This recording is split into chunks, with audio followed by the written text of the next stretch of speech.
এরপরে হয়তো আমি যে কোনো দিন মার্ডার হয়ে যেতে পারি।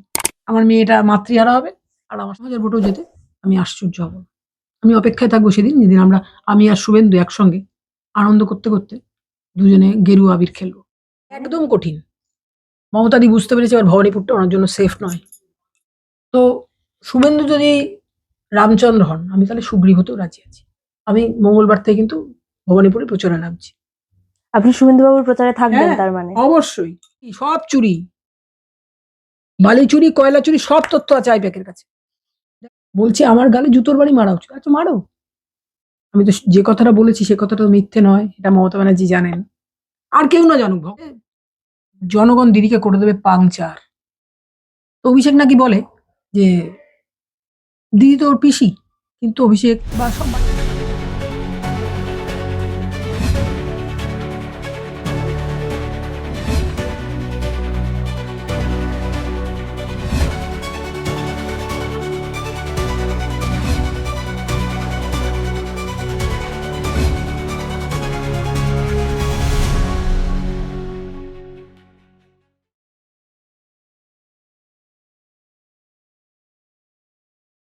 2011 আমরা দেখেছিলাম একটা পরিবর্তন, আবার 2026 মানুষ চাইছে পরিবর্তন।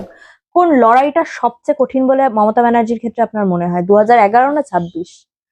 26। কিন্তু মমতা ব্যানার্জি নিজের পায়ে টলটল করছে। ভয় পাচ্ছে মমতা হ্যাঁ, ব্যানার্জি? একদম। কারণ মমতা ব্যানার্জি আমি একটা মন্তব্য করেছিলাম। তারপর আমাকে প্রচুর থ্রেট এসছে। আর সে কথার পুনরাবৃত্তি করতে চাই না। আন্দামান থেকে কন্যাকুমারী আর দার্জিলিং থেকে কাকদ্বীপ সবাই জানে মমতাদির যে শাড়িটা পরে বা যে অ্যাক্টিং করে সরি সেটা সুব্রত মুখার্জি নিজে ফাঁস করে দিয়ে গেছিল। সুব্রত মুখার্জি তো এখন ওপরে। সুব্রত মুখার্জি বলেছিল মমতা নিজের শাড়ি নিজে ছিঁড়ে পড়ে। আর সুব্রত মুখার্জির কথাটাকে আমি উচ্চারণ করতে চাই না। সুব্রত মুখার্জি অনেকভাবে মমতাদিকে ছোট করার চেষ্টা করেছিল। মমতাদির ওই টালির বাড়ি কি আলটিমেটলি টালি? আর ভেতরে কি কোনো এসি ঘর নেই? সব ঘর এসি। আমার ঘরে এই তো এসি। আমার ঘরে এসি আছে। কেন এসিটা এখন বিলাসিতা নয়, এসিটা এখন নিড। সারাদিন পরিশ্রম করে আসবো, একটু আধ ঘন্টা এসি চালিয়ে শুই।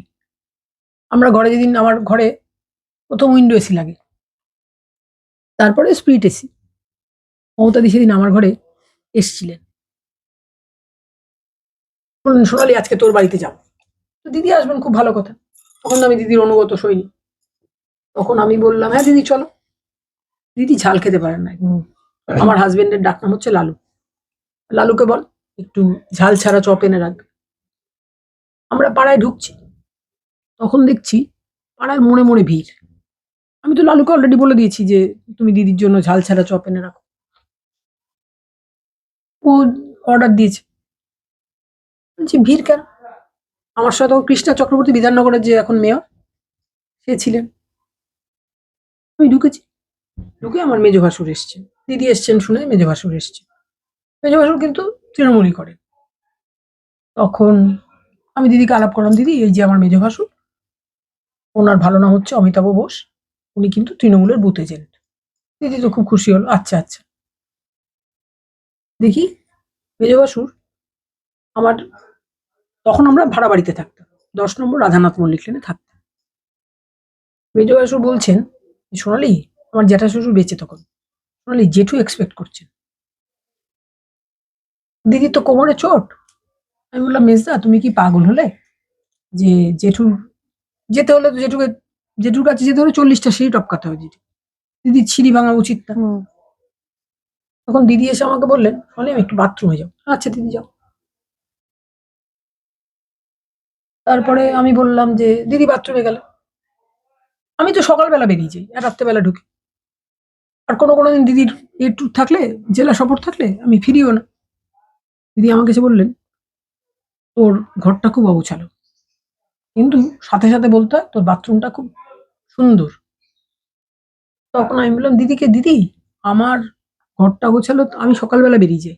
তখন আমার বিয়ে হয়েছে কিন্তু সদ্য। আর গোছাবো কখন বলো? তখন বলল যে তোর বাথরুমটা কিন্তু ভালো। তখন কৃষ্ণা চক্রবর্তীকে আমি কৃষ্ণাদি বলতাম, এখনো বলি।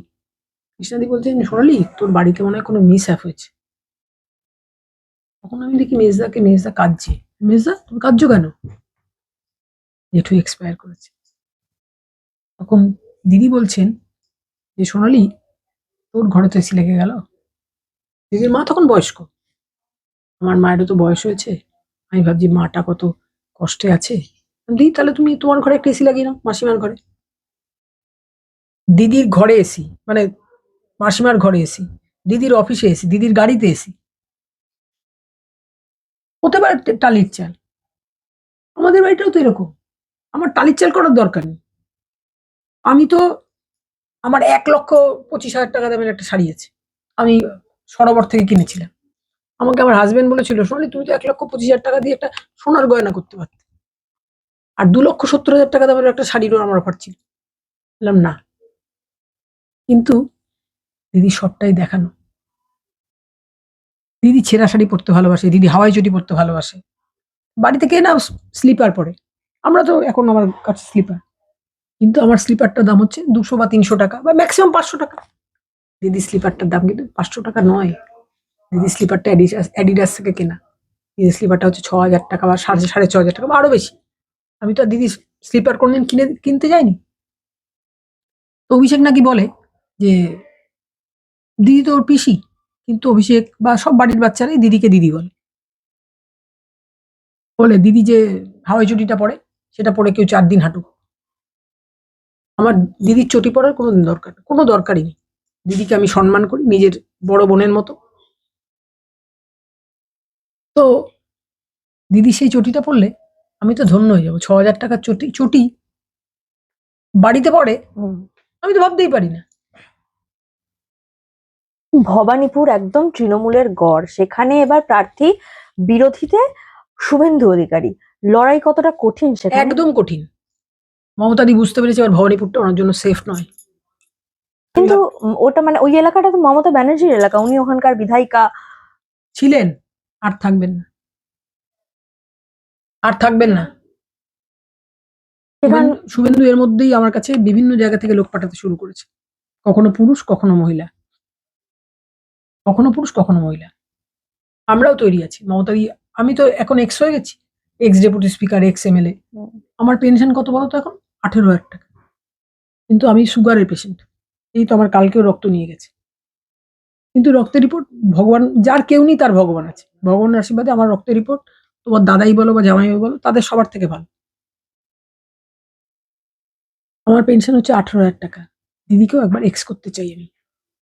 আমিও দেখতে চাই দিদি 18,000 টাকায় দিদি যা ল্যাভিশলি চলেন।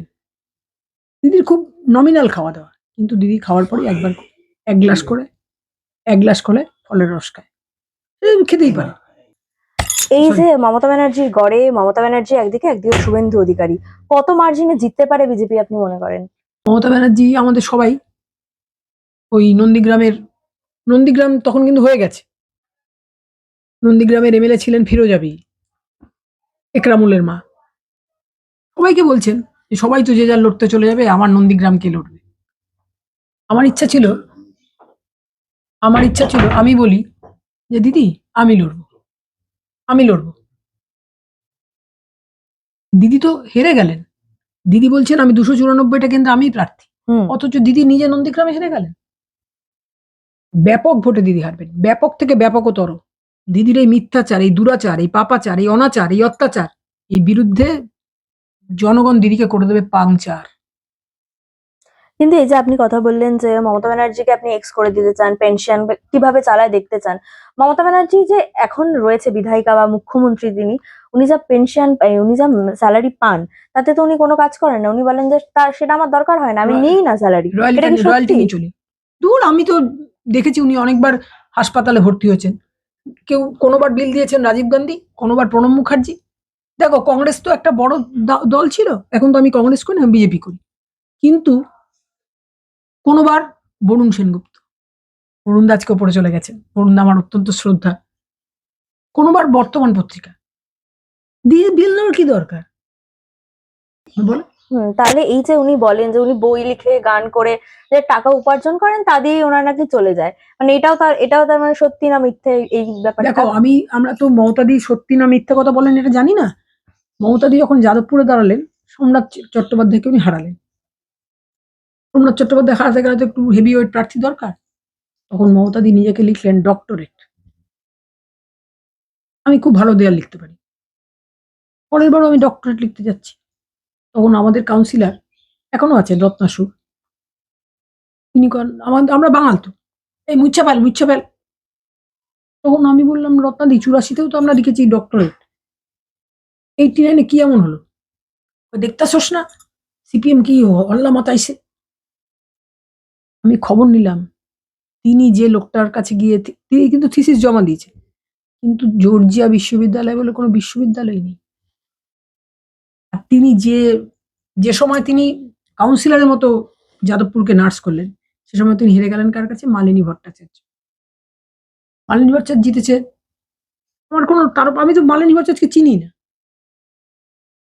আমাদের তাপ্পুর মোড় বলে জোকা একটা মোড় আছে, তাপ্পুর মোড়ে দিদি একটা জায়গায় চা খেয়েছিল, সেই চায়ের দোকানিকে সিপিএম প্রায় মেরে ফেলেছে। দিদি যাচ্ছেন খবর মানে তাকে দেখতে বা তার বাড়ির খবরাখবর নিতে। তখন একটা ষাঁড় মেয়ে বাংলা জানো তো, সে যাচ্ছে, আমরা সব যাচ্ছি মিছিল করে। তখন আমি বলছি, মালিনী আসে না, যাও। তখন আমাদের কাউন্সিলর রত্নাসুর তিনিও যাচ্ছেন আমাদের সঙ্গে। তখন দিদি বলছে, তোরা হাসছিস কেন রে? তখন রত্নাদি কিন্তু দিদিরই বয়সী, বলে, মমতা জানেন তো সোনালি কি কয়? আমরা তো সব বাঙাল। মমতাদি বললো, হ্যাঁ জানি। একটা ষাঁড় মেয়ে ওকে বলছে, তো মালিনী যাও। মমতাদি কিন্তু খুশি হলেন, মমতাদি ব্যাপক খুশি হলেন। মমতাদি তখন মালিনী ফোবিয়ায় ভুগতেন, আর এখন উনি শুভেন্দু ফোবিয়ায় ভুগছেন। শুভেন্দু অধিকারীকে উনি ভয় পাচ্ছেন, ভয় শুভেন্দু পাচ্ছেন। অধিকারী ওনার জায়গায় দাঁড়িয়েছে। হুম, সেখানে আজ সকালে দেখলাম ভবানীপুরে যে পার্টি অফিস বিজেপির, সেখানে মানে প্ল্যাকার্ড লাগানো হয়েছে বয়কট বিজেপি বলে, শুভেন্দু অধিকারীর ফ্লেক্স সেগুলো সমস্ত ছিঁড়ে ফেলা হয়েছে। কিন্তু ভয় পেলেই তো এগুলো করে। দিদি বিভিন্ন গল্প কথা বলেন তো, একটা গল্প বলতেন যে একটা চাষির নাকি গরু হারিয়ে গেছিল, সে গরু হারিয়ে গেছে, তার মাথা খারাপ হয়ে গেল। সে তখন মাথা খারাপ হয়ে গিয়ে সে বউকে মা বলতে লাগলো, ছেলেকে ভাই বলতে লাগলো, হারবার ভয়ে। আর দেখো আমাকে যা থ্রেট এসছে না, আমাকে বলছে পাগল। আমি পাগল না, সেটা যেদিন ৪ঠা মে যেদিন রেজাল্ট বেরোবে, সেদিন মমতা ব্যানার্জি হাড়ে হাড়ে টের পাবে। বলছি আমার গালে জুতোর বাড়ি মারা উচিত, আচ্ছা মারো। আমি তো যে কথাটা বলেছি সে কথাটা মিথ্যে নয়, এটা মমতা ব্যানার্জি জানেন। আর কেউ না জানুক, ভগবান জানেন আর মমতাদি জানেন। শুভেন্দু বাবুকে এত ভয় কেন পান? শুধুমাত্র তিনি বিরোধী দলনেতা বলে? দেখো, শুভেন্দুবাবু দিদিকে 1956 ভোটে হারিয়েছিলেন। শুভেন্দু তো নিজেই বলে যে উনি সাপ্লিমেন্টারি মুখ্যমন্ত্রী। দিদি যখন 2021-এ দাঁড়ালেন তখন বললেন, বাংলা নিজের মেয়েকেই চায়। আর এখন বলছে ভবানীপুরে নিজের মেয়েকেই চায়। স্লোগান দিচ্ছে তারা, হ্যাঁ, যে বাংলার উন্নয়ন ঘরে ঘরে। কোন উন্নয়নটা করেছেন 15 বছরে? কেউ কিচ্ছু করতে পারেনি। আজকে আমার মেয়ে এখন 12-এ উঠেছে, বলে, ও মা তোমরা আমাকে পড়াশোনা করতে বলছো কেন? তখন আমি বললাম, কেন বাবা, পড়াশোনা করলেই তো তুমি মানুষ হবে। বলে, মানুষ হবো না ছাই, পড়াশোনা করে তো সব রাস্তায় বসে আছে, কিচ্ছু নেই তো, স্বাস্থ্য নেই, শিক্ষা নেই, 36,000 ছেলে মেয়ের চাকরি চলে গেছে। গতকাল তৃণমূলের তরফে ম্যানিফেস্টো পেশ করা হয়েছে, সেখানেও চাকরির কোন রকম উল্লেখ নেই, শুধু ভাতা বাড়াচ্ছে, কৃষকদের টাকা দিচ্ছে, না স্বাস্থ্যের উল্লেখ আছে, না স্কুল, কিছুরই উল্লেখ নেই। ভাতা দিক, যে ভাতা বাড়ছে, যার সে জানে যে তার ভাতাটা বাড়ছে।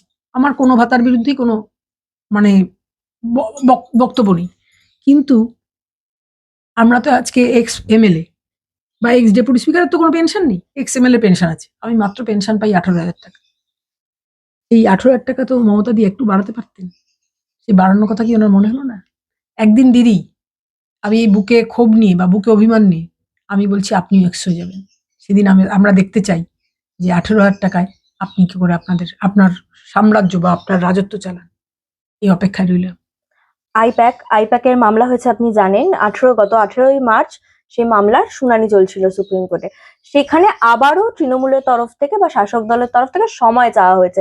মানে এই যে বারবার মামলার ডেট পিছিয়ে যাওয়া, কোথাও গিয়ে মমতা ব্যানার্জি ভয় পেয়েছেন যে সত্যিটা সামনে চলে এলে উনি গ্রেফতার হয়ে যেতে পারেন, এই ভয়? না, আইপ্যাক তো তৃণমূলের পার্টি অফিস না। আইপ্যাক হুম, আইপ্যাক হচ্ছে একটা ভোট কুশলী। আগে ছিলেন কি যেন ভদ্রলোকের নাম, কি কুমার, পিকে, পিকে, প্রশান্ত কিশোর। প্রশান্ত উনি এবার কিশোর। বোধহয় বিহারে পর্যুদস্ত হ্যাঁ। হয়েছেন।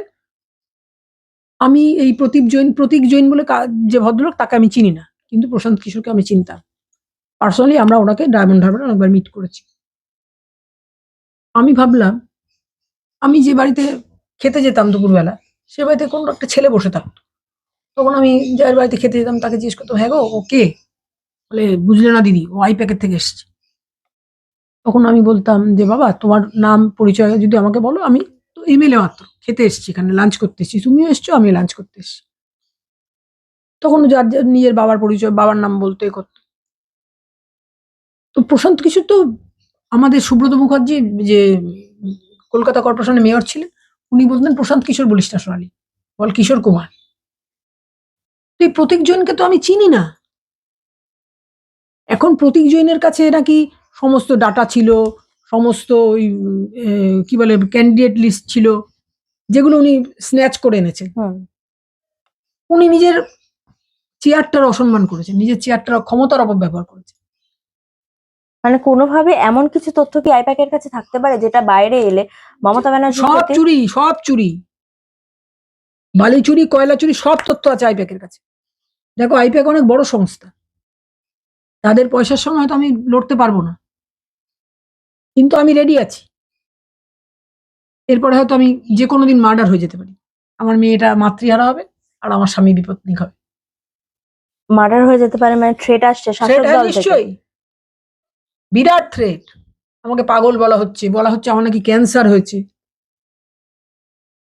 ভগবান করুন যাতে কারুর ক্যান্সার না হয়। ক্যান্সার যে কি দুরারোগ্য রোগ, সেটা তো আমি জানি। আমার বড় ভাসুর ক্যান্সারেই মারা গেছে।